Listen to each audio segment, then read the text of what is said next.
Bonsoir à tous et bienvenue dans ce point de l'actualité. L'école de gendarmerie d'Abidjan a abrité ce vendredi 30 juillet une cérémonie de baptême de prestation de serment de 3 promotions.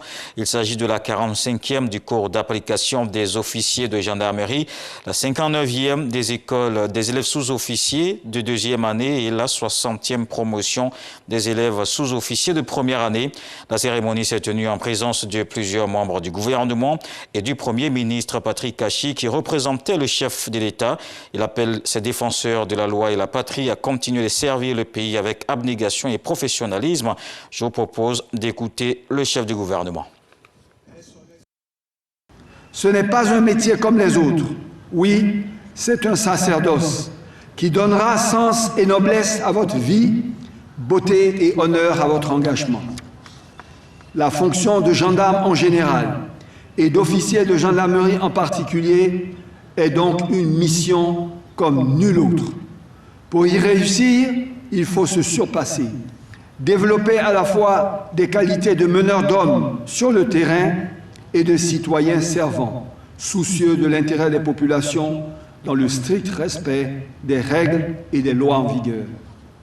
Chers filleuls de la Côte d'Ivoire, du Gabon et de la Guinée, vous venez d'être baptisés du nom intégrité.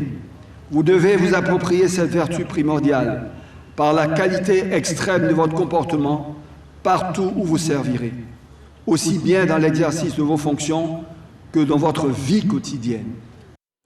Le projet Suède, créé en 2015, il vise à réduire les inégalités de genre dans la région du Sahel. Après les acquis de la première phase, financée par la Banque mondiale, la Côte d'Ivoire bénéficie de l'accompagnement de l'institution financière pour la seconde partie. La campagne 2021 vient d'être lancée ce vendredi 30 juillet.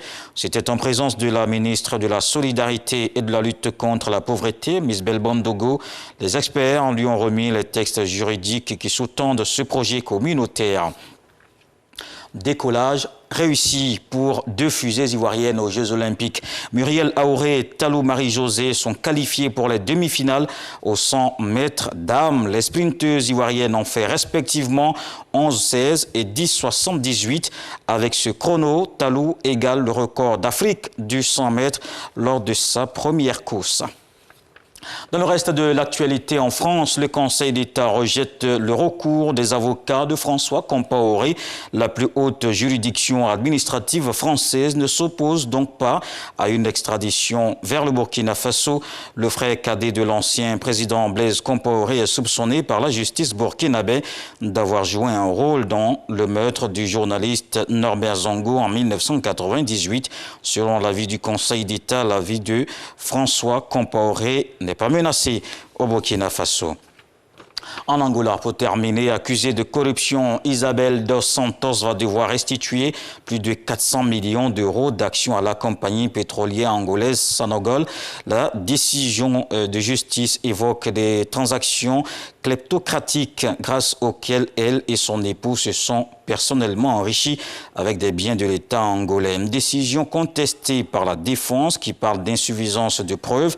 Un nouveau revers pour l'une des femmes les plus riches d'Afrique et fille de l'ancien président angolais José Eduardo dos Santos.